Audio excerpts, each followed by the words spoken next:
Wow. It's hard to get up and talk after that.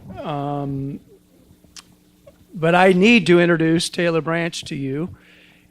He is probably best known, at least to us, as the author of a trilogy, a magnificent trilogy on the civil rights movement. The first volume of that, which won the Pulitzer Prize. Lesser known, he wrote a book with Bill Russell and on Bill Russell's life. He's a dear friend of Bill Russell and has been actively involved in working with the issues in and around the NCAA. Wrote a book, I think it was entitled The Shame of the NCAA, The Shame of College Sports. I'd love to hear him actually talk about that just a good bit. Taylor is a dear friend. He was a member of my former church in Baltimore, the Brown Memorial Park Avenue Presbyterian Church, where he is still a member. He sings in the choir. He is a Presbyterian elder. And when he became an elder, I thought I'd share a personal story. When he became an elder, I always try to do elder education with all of the elders that I do. We do it differently here at New York Avenue than we did at Baltimore. I would actually visit the homes and invite them, give them the Book of Order and the Book of Confessions, and ask them only to read sections of it, because I figure they're never going to want to read the whole. It goes about like that, right? They're never going to read the whole of this thing. And so when I went to Taylor's house, the entirety of the Book of Order was dog-eared. And the Book of Confessions was dog-eared. He had read the entirety of the Book of Order. I have never had a Presbyterian elder that's done that. And so when I started the examination, he had a bunch of questions, and it was not clear who was examining who. He is a good church person besides being an incredible writer. And we are very, very honored to have my dear friend, Taylor Branch here. Taylor.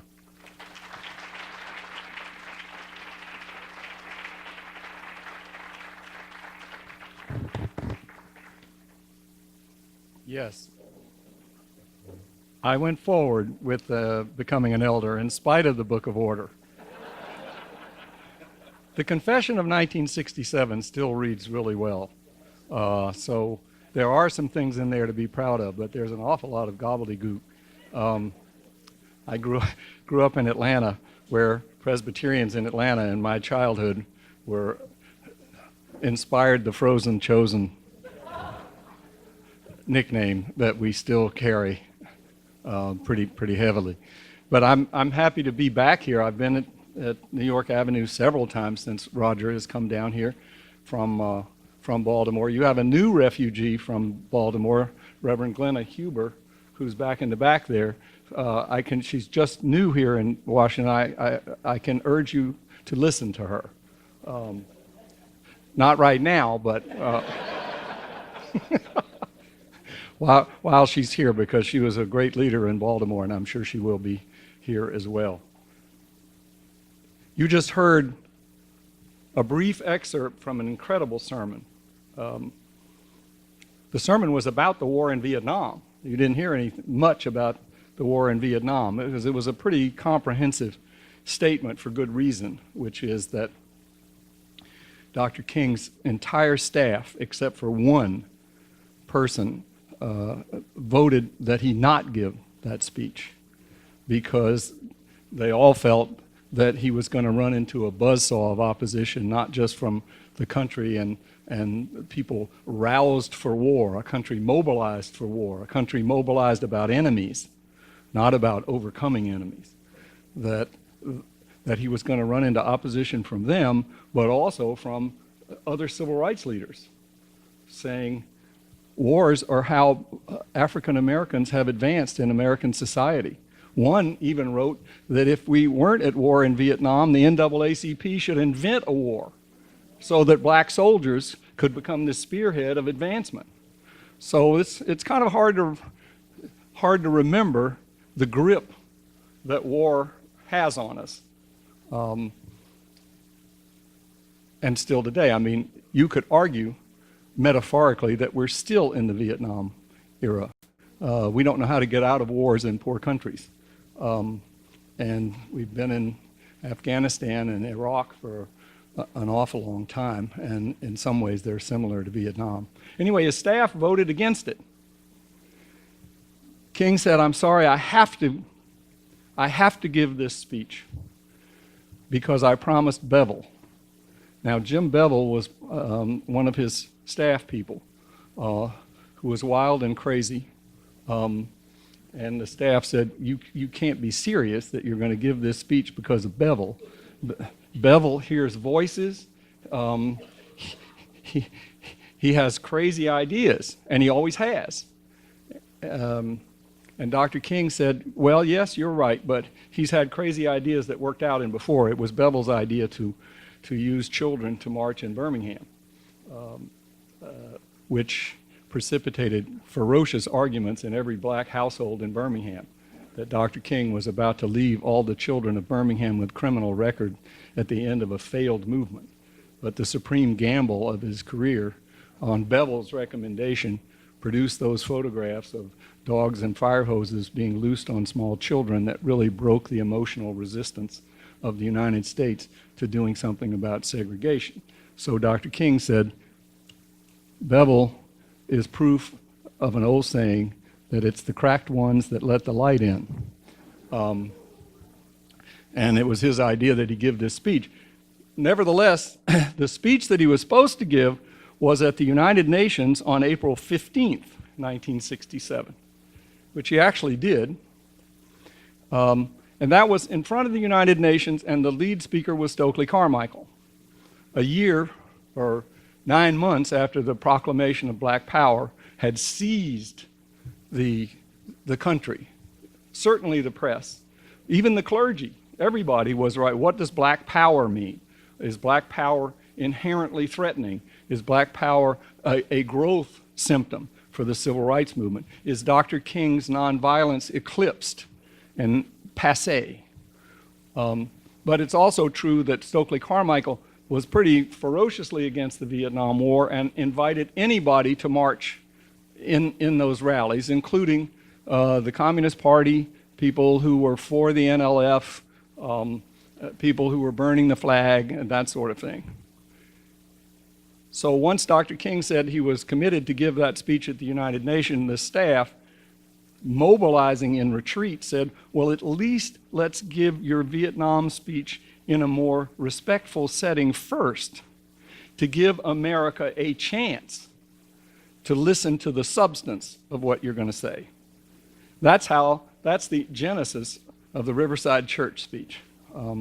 They chose a place that would be respectable. They had Henry Steele Commager, the Harvard historian, on one side, and Abraham Heschel on the other side at the church, and John Bennett, the president of Union Theological Seminary, up there on the podium as a moderator. They had a largely white audience, and they insisted, for one of the few times in his career, that he produce a draft of this speech in advance so that they could distribute it to the media. I'm not aware that that ever happened. It certainly didn't happen at the March on Washington, and the I Have a Dream speech is all extemporaneous. And the draft that they produced for that, because it was a serious thing, is nothing of what you see. It was about something else. But this speech he gave from a manuscript. It's quite rare. Because he wanted his position about Vietnam, he knew it was significant. He wanted to address every question. There are many, many things about this speech that are not recognized that should be. Among them, he never mentioned the name Lyndon Johnson. In fact, neither then nor any other time did he blame the war on Johnson. He said, this is our war. He spoke about the war in Vietnam the way Abraham Lincoln spoke about slavery in his second inaugural, when he described it as slavery north and south is a biblical woe that we have delivered ourselves upon. King spoke about the war as the choice of America, that we are all responsible for this war. He said, I do not contest anyone's desire for freedom anywhere in the world. We say we want freedom there, but then he described what are the signs of our brotherhood and aspiration for our communion with the Vietnamese people that would support an argument that what we're doing there is to try to invite the fellowship of democracy in Vietnam. He said only a few years ago we were casually referring to them as natives. We have no brotherly or democratic bond with the people of Vietnam. And he went through the history and the history of colonialism. The speech is a very, very long and comprehensive speech about the war. Now, sadly, in spite of all of that, in spite of the respectful setting and the fact that he had an advanced text and distributed it to news organizations all over the country, the next morning the speech was denounced everywhere. The New York Times, the Washington Post said that he will never be listened to with respect again. They treated it as a treasonous speech. None of the substance drew comment. It was a treasonous speech because he was a black guy supposed to speak to civil rights and not get outside his lane, and certainly not to question a war in the middle of it. It was in that sense, a colossal disappointment for Dr. King that in spite of all of that effort to make sure that people would at least respond to the substance, they didn't. We had this is a little side detour, but it's pertinent. This month, I finally got the first thing that I've, in 30 years, been trying to get my work to some degree in film. And HBO, I'm an executive producer on a documentary, King in the Wilderness, that was just aired this month. Have any of you seen it? Has anybody? A few? Well, it focuses on Dr. King's last 3 years, which are really pertinent to what we're talking about, the revolution of values here. This is King after Selma, when you see, instead of a reluctant king who had his principles and had his gift of oratory but wouldn't go on the freedom rides, was reluctant to be involved in the sit-ins. From the time of Selma, from the time he won the Nobel Prize and gave a lecture about the triple scourge of militarism, racism, and poverty, which is grossly underappreciated, his Nobel Prize lecture, and how nonviolence is the proven weapon for us to combat all three of those ancient scourges. From that moment on, he became more driven and more possessed to leave behind a record of the application that was of those principles that was broader than an end to segregation, to formal legal segregation. He dragged his staff first to Chicago when they didn't want to go. Hosea Williams said he didn't want to freeze in Chicago. But he said, we have to show America. There are millions of Americans who believe that the only race problem we have is Southern sheriffs who are enforcing segregation laws. We have to show that race is not and never has been a sectional issue in the United States. We have to go there and show that nonviolence can work and demonstrate the fact that there's a lot of racial hostility under the surface in the cities of the North, even if it costs us our support in the press.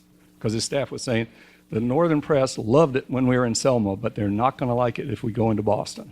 They're not going to like it if we go into Chicago or Philadelphia or Cleveland or Rochester, which were the other cities that they tested before they went there.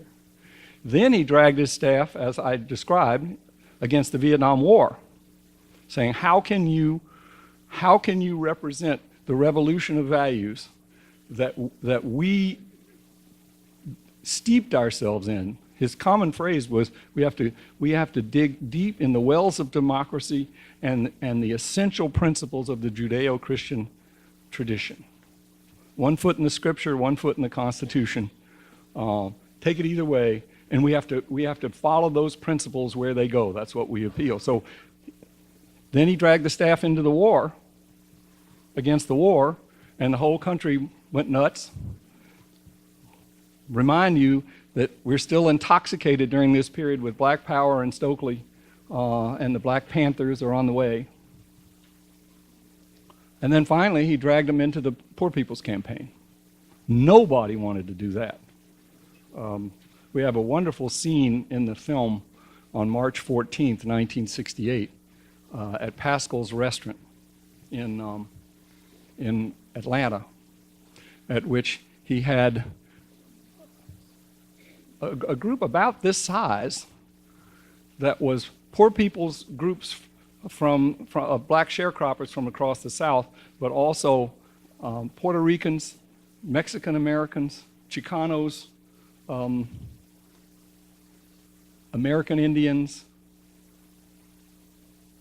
white groups from Appalachia, in a big conglomeration of poor people that looked like the United Nations, saying that our campaign against poverty has to bring all of these groups together,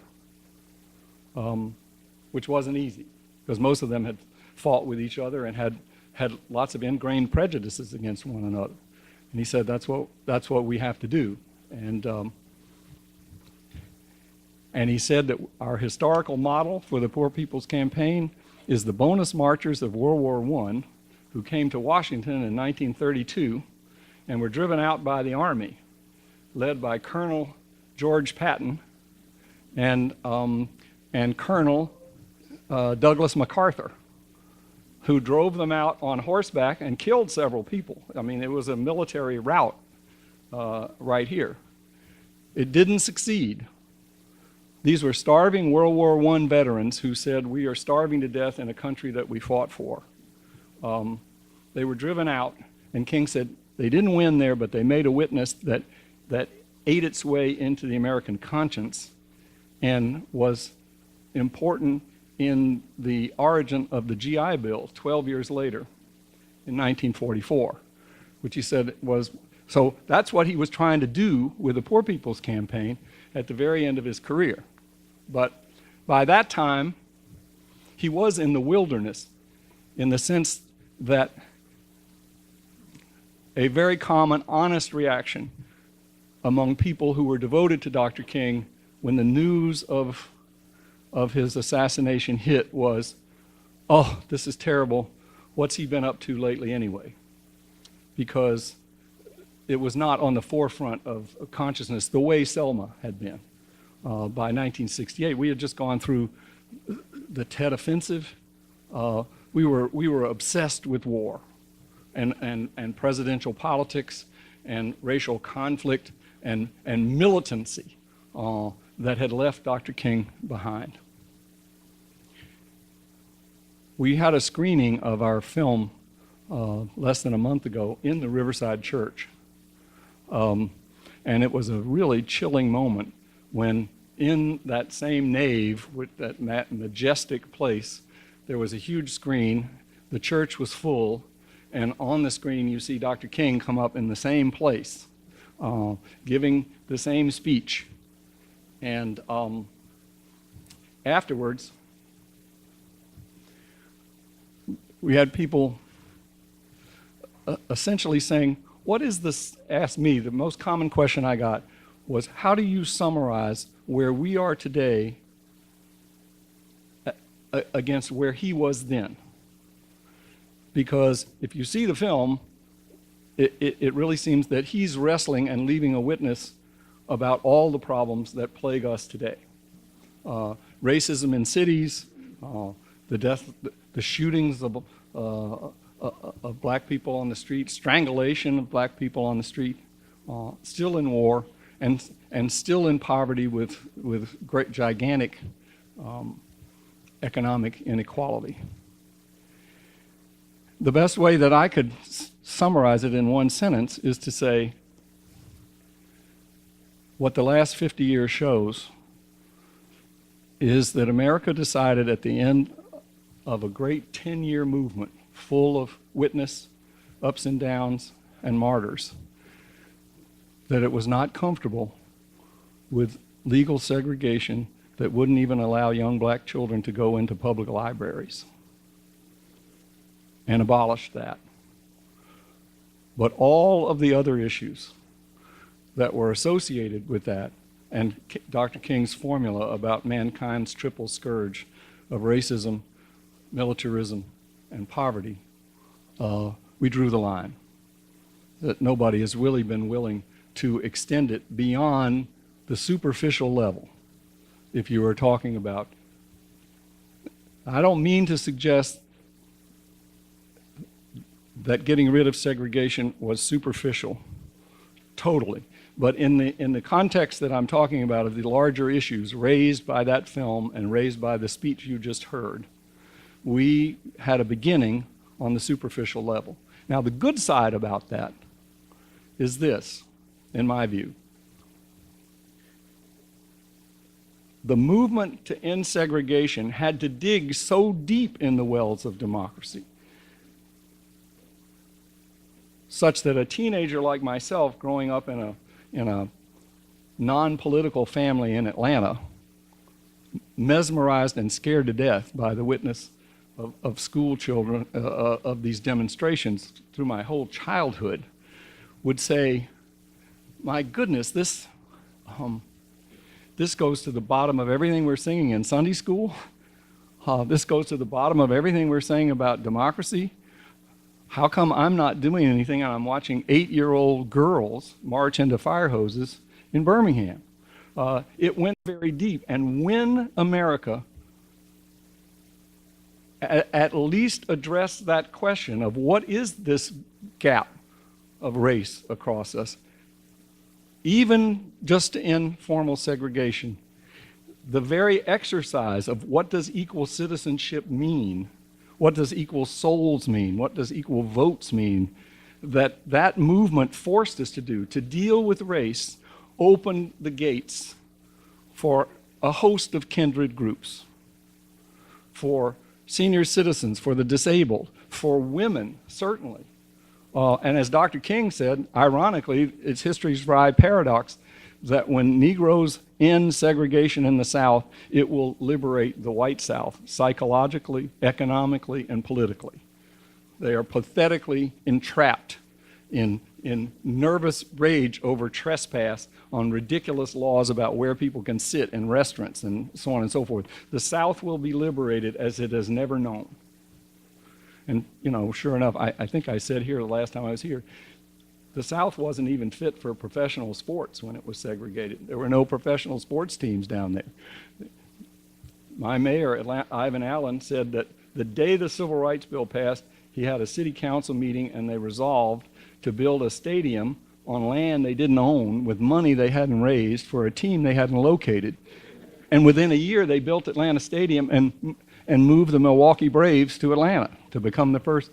So what I'm saying is that even this superficial breakthrough against legal segregation, it started paying empirical dividends to the rest of the world, including white Southerners who became the Sun Belt.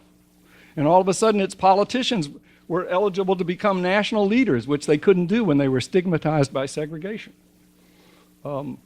And women could go very shortly to the University of Virginia, where they couldn't go. When I was at the University of North Carolina, there were no white females except nursing students by state law. It was a gentleman's university.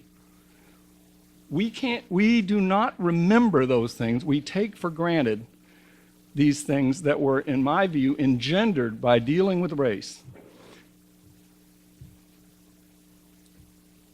The way I would put it is that if you have a daughter and you want her to go to Harvard, you're indebted to Fannie Lou Hamer. Because once that movement opened those questions of what equal citizenship means and entitlement and that sort of thing, it opened doors inexorably for other groups, including white Southerners, the very people who resent the movement that liberated them. This is a really hard fact that even this movement that I'm trying to have a paradox about it. It was historic. It engendered all sorts of new freedom, and yet it was only dealing with the tip of the iceberg about race relations as Dr. King described it in this speech. I mean, the notion, that all of the sodomy laws would be overturned, and that we would move past cringing support for civil union just a few years ago to marriage equality, is the far shores of a movement that owes its origin to dealing with race relations in the 1960s. And we have, going in the opposite direction, a political movement that says if democracy and Christianity require that we do justice across the boundaries of race, I question democracy and religion. It is a harsh fact of American history that when science and religion have run into race, they've adapted to race rather than having race adapt to them. It happened after the Civil War. It's happened again in the last 50 years, that a movement grew up as soon as it said our patriotic heritage requires equal citizenship. We've got to end the bounds of segregation. We have to engage across the boundaries that divide us by race. As soon as that happened, Dr. King said famously that George Wallace in 1964 turned his standard stump speech into King's phrase, minor little classics. He eliminated every reference to race in his standard stump speech. He denied straightforwardly that he had ever said anything derogatory about anyone on account of race. Straight-faced said it. And he got mocked about it a little bit, but that's exactly what Ronald Reagan did, and people would buy it because they didn't want anybody to think that they were racist. So the notion that people would say, I'm not a racist, I don't have anything to do with this, became popular. It was easy to do. And what did he say instead? He said, my only concern is the restoration of local government and local control, to take that away from pointy-headed bureaucrats, tyrannical judges, and tax and spend liberal legislators. George Wallace invented the vocabulary of anti-government politics that has been dominant ever since, vindicating what Du Bois said more than 100 years ago, that after the Civil War, white Southerners who had been cussing the Yankees transferred subtly their animus to black folks in the South. And that by analogy, in the 1960s, the animus against black folks, when it became no longer respectable, was transferred against the government, we the people. And that's what we've been doing. So we live in an anti-democratic time. That's what we're seeing in the White House. I think we're seeing the apotheosis of anti-government politics, in the sense of a lack of respect for the very institutions of government, which is dangerous, which is cynicism as an appetite, not as a judgment about how well are we doing, but as a desire to delegitimize the aspirations involved in we the people. And what you see in King's speech, in the Riverside Church speech, in the Nobel Prize lecture, as even in things that he said long before about the unity of mankind's triple scourge of racism, poverty, and war, but also about nonviolence in a spiritual sense and nonviolence in a political sense as the value and the weapon around which we can tackle and must tackle in a shrinking world the threats from this triple scourge. That was a consistent message that he gave even from the time he was in Montgomery. It's not, I think people are wrong when they say that he changed his principles. It is fair to say that he got more radical, but not in the sense that he changed his ideas. It was just how much more of himself he was willing to risk for the implications of those ideas, to take on war in the middle of a war, to take on poverty in a time when nobody else wanted to do it and everybody was obsessed with war, to say that race goes beyond just ending Southern segregation, that race is the original sin of America and always has been. And that to deal with it, we have to ask ourselves personal questions like, how do we live where we live? How do we establish the roads that get to where we live? It didn't happen by accident, and it's not going to change by accident or by pretending that it's easy. So we had nonviolence as his... The strange thing, if you see this film, he got more and more committed to nonviolence as the rest of the world disparaged it, either from the left or the right. The left disparaged it as too milquetoasty. There's a wonderful scene in the film from the Meredith March in 1966, Dr. King and Stokely Carmichael marching down the highway in Mississippi after Black Power with Frank McGee, this NBC reporter, between them with a microphone. And Frank McGee is wearing a ridiculous outfit. It looked like Remar of the Jungle with like a pith helmet. And he's marching along there, and he's saying, you know, Mr. Carmichael, you're saying Black Power. What does this mean? And is it violent? And Stokely says, I'm saying that black people are oppressed because they're black, and they need power to stop being oppressed. Therefore, Black Power. What do you think of that, Dr. King? Well, I'm for power, and I don't think I should think black people should have power, but I am reluctant to adopt a slogan that implies the possibility that those of disadvantage should turn into advantage and should turn it against people. So anyway, they're going back and forth. Well, I was lucky enough to interview Stokely and a whole bunch of people who were there along that trip. And those arguments went late into the night. Dr. King, why do we have to be nonviolent?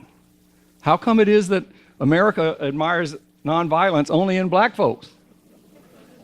But otherwise, it admires John Wayne and the CIA and James Bond.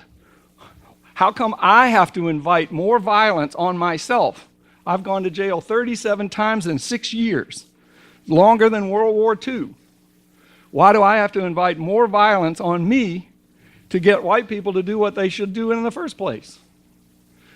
It's not fair, and Dr. King would say, according to Stokely, you're right, it's not fair. Nobody can demand of anyone else that they be nonviolent in the face of overt violence. But nonviolence is a leadership doctrine. That's what the Freedom Rides were about. That's what the sit-ins were about. We are ahead of white America. We are showing white America the implications and the deepest meanings of our own professed values. If we adopt violence and say we want to step up and be violent, we're stepping back. We're not stepping up. That was the substance of the debate. And Stokely said that he told Dr. King that black people didn't understand nonviolence. They thought it was something weird for Indians, for Gandhians, you know, who were vegetarians, who didn't eat barbecue, and who fasted all the time, and who didn't want to step on insects, and that sort of thing, that it's exotic. And Dr. King said, no, nonviolence is about votes. A vote is a piece of nonviolence, and democracy is built on votes. If you say that you're for democracy, then you extend it by extending nonviolence, and that should be the whole purpose of what you're doing. Our country is a great cathedral of votes, even on the board of this church, and in Congress and Supreme Court, everywhere. And so basically, what Dr. King tried to say is the revolution of values is not a revolution of new values. It's a revolution of taking seriously the values that we have forged in our faith. that if we are serious about a Christianity that rejected violence to the point of the cross as salvation, then we have no business living in a country that worships violence and is organized around violence. That if we are the distinctive democracy in the world to build a cathedral of votes and settle things by votes, nonviolently, then we should understand that that applies across all the boundaries that divide us. And that unless we apply that nonviolence strongly across race beyond just segregation, we're not true to our own values. So he's basically saying, if you either believe in the essence of democracy or the essence of the Judeo-Christian tradition, those values mean that we've only begun to attack the triple scourge of racism, poverty, and war. And that's the genius of that speech, I think. And we can discuss it later, but I do think that there's this tension. We have to recognize the benefits that flowed from that. He called it in the Nobel lecture that the freedom movement was spreading the widest liberation in human history. Not only around the world, but within the United States on axes against hierarchies and injustice beyond that we couldn't even appreciate at the time, that we would have gay rights today. And yet we're in this counterforce in our political discourse that denies the force of it and denies the fact that it was a race-based movement that was showing us the meaning of democracy. And that's why our democracy is in trouble. Because I think so far we've shown that we're not willing to take the lesson from a black-led movement about what Christianity and democracy really mean. So let me leave it there. We can come back to a lot of questions. Thank you. Joe Daniels is also a dear friend. He is one of the founding pastors of the Washington Interfaith Network, the community organizing organization that we are a part of here at New York Avenue that has done remarkable work around the city. He is also the visionary behind the Emory Beacon of Light, which is almost finished around Emory United Methodist Church. He is the pastor of that church, right? It's almost finished. If you haven't seen it, they have transformed an 1820s church into a beacon of light of low-income housing right there on Georgia Avenue. It's remarkable. They are transforming literally that entire neighborhood. Joe and I have a dear friend, close friend, Curtis Jones, who was with me in BUILD, Baltimoreans United Leadership Development, Glenna. He was one of the founding pastors of BUILD. And we got into a conversation one time, and evidently Curtis Jones tried to get Joe to become a Presbyterian. I am deeply sorry that didn't happen, but the Methodists won out, and the Methodists are better for it. Joe has been the pastor of Emory United Methodist Church for many years, but he was also the district superintendent for several years, which was a crazy thing to do while he was still pastoring that church. That shows you the kind of energy that Joe Daniels has, and we're so delighted to have him with us responding to Taylor Branch. Joe.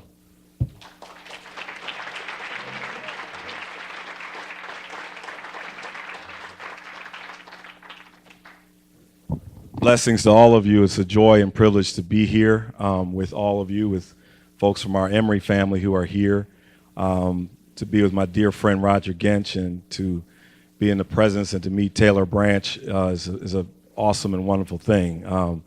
Those of us who were students at Howard University School of Divinity doing our Master's of Divinity degree read Dr. Branch constantly, and now to be able to actually meet him and hear him is a very, very special thing. I have 10 minutes, amen. And so I want to get straight to the point. Just reflecting on what Taylor Branch has shared, and then some thoughts as I have pondered this time together. I was really struck by what Dr. Branch said in summarizing that the revolution of values is not new values. In other words, we don't need to create anything new. We do not need to reinvent the wheel. It is taking seriously the values we say we believe in and applying these values nonviolently in the face of the three scourges of America: racism, militarism, and economic exploitation. As I was listening to Dr. Branch, what kept resonating in me is that as individuals, as people, as congregations, whether we be white, black, multicultural, whatever, as believers in Christ, we need to go a lot deeper than we are. I was struck when he concluded by saying that essentially America has not been willing to take on what a black-led movement meant to Christianity and democracy in America. And there's some very, very strong things in that.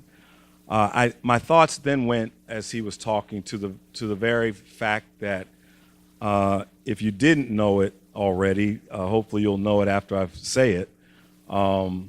The church in the United States of America is in serious decline.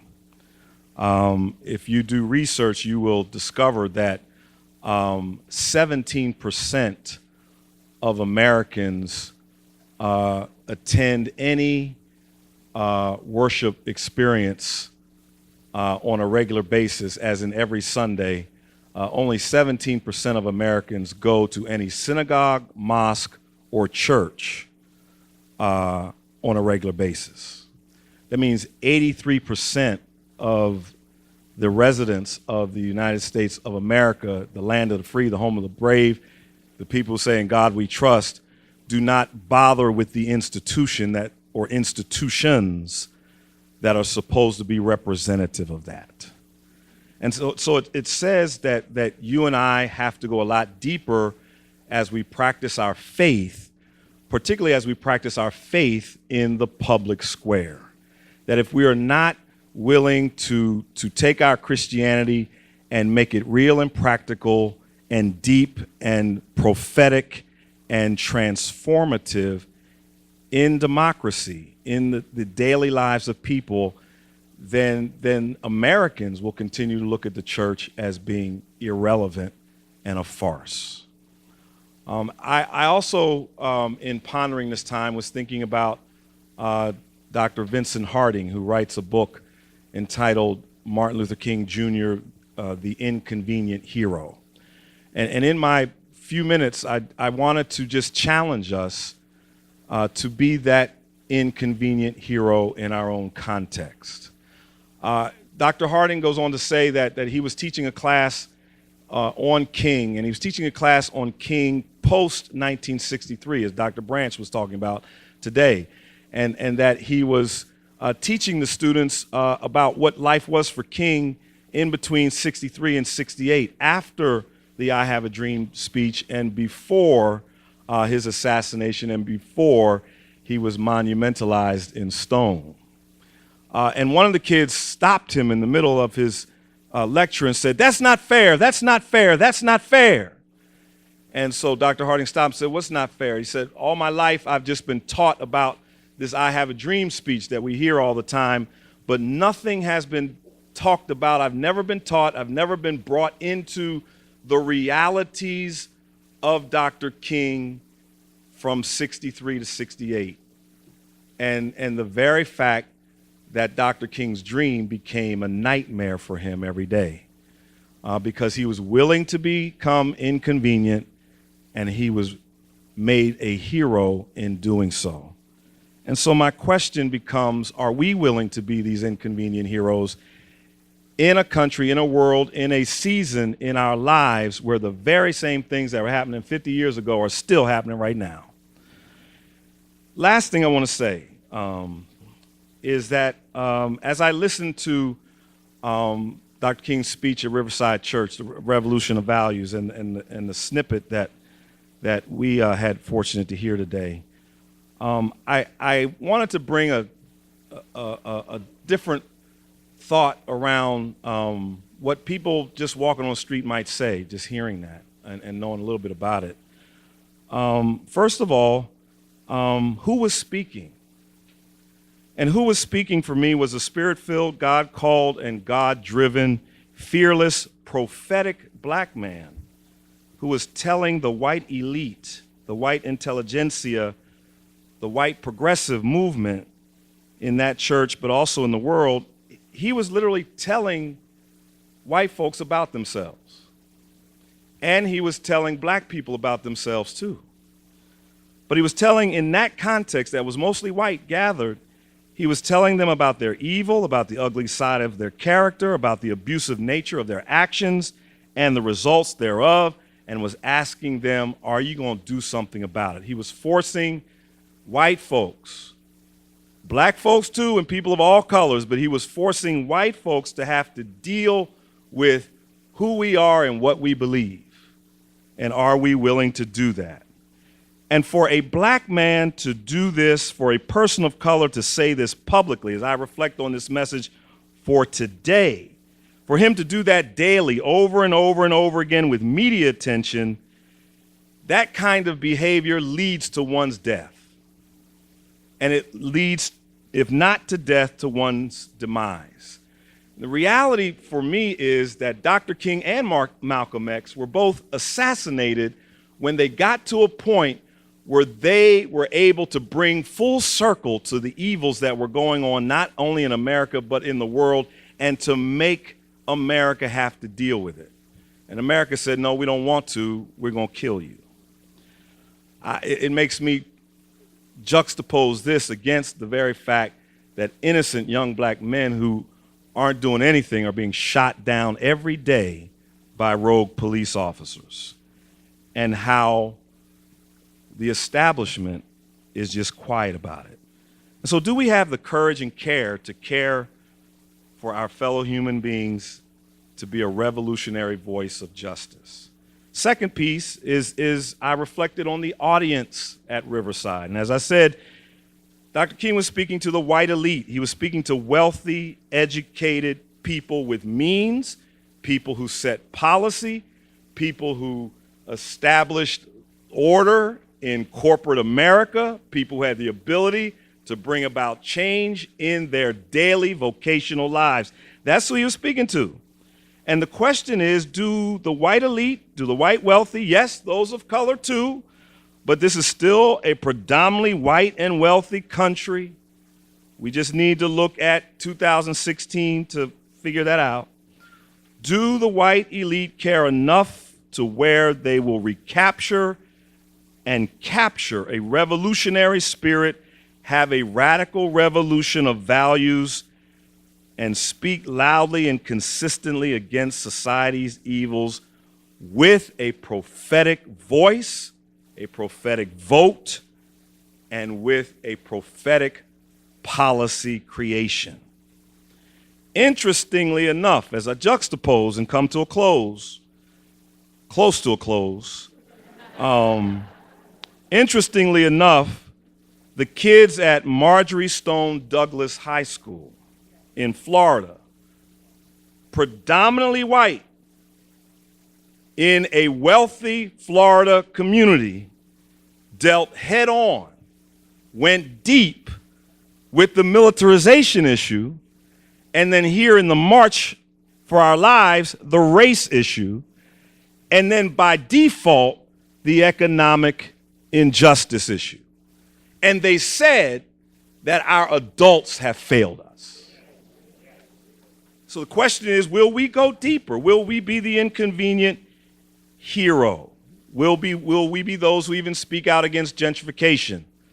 I was in Nashville just this week, and a woman was telling me that she bought a house. Nashville is gentrifying faster than any city in the country. And I was speaking to a white woman, and she said to me, there's a homeless man living out in front of my house. And others were complaining about this homeless gentleman. And we finally went and called the police, and the police came out and talked to the man. And the man said, I'm just here because that's my house. That's where my property was, and they kicked me out of my house because I couldn't afford it. And now somebody else has built on top of my land. So I just want to live where I am. Until we go deeper and deal with these things prophetically, we won't be able to make it. Last thing, I promise, is that Dr. King's words, if we really allow them to resonate in our hearts, they require us to change. They require us to look deep inside and ask, what are we doing to not be part of the problem? Because even if we're silent, we are part of the problem. What are we doing to bring about change? What are we doing, as Dr. Branch said, what are we doing so that we are not just uncomfortable with integration or the end of segregation, but what are we willing to do to bring these three evils to a close? Dr. King challenged us to practice ecumenism, not separatism. And we ought to give God thanks for what New York Avenue Presbyterian Church is doing, because it's calling us across race and denomination to deal with these deeper issues. King calls it a revolution of values. I want to say this and close. I was encouraged, even in the midst of my anger, about the Starbucks debacle in Philadelphia, where two African-American men did like anybody does, went in, wanted to meet, was waiting for who they wanted to meet with, wanted to use the bathroom, but were escorted out and accused of trespassing. I was inspired because what went viral were the complaints of white young adults who said, how can two African-American men be arrested for the things that we do every day? And so I hope that we will, in fact, continue this revolution, and I hope that we will take what we've heard today from Dr. Branch and the words of Dr. King to make a difference in our lives. Thank you.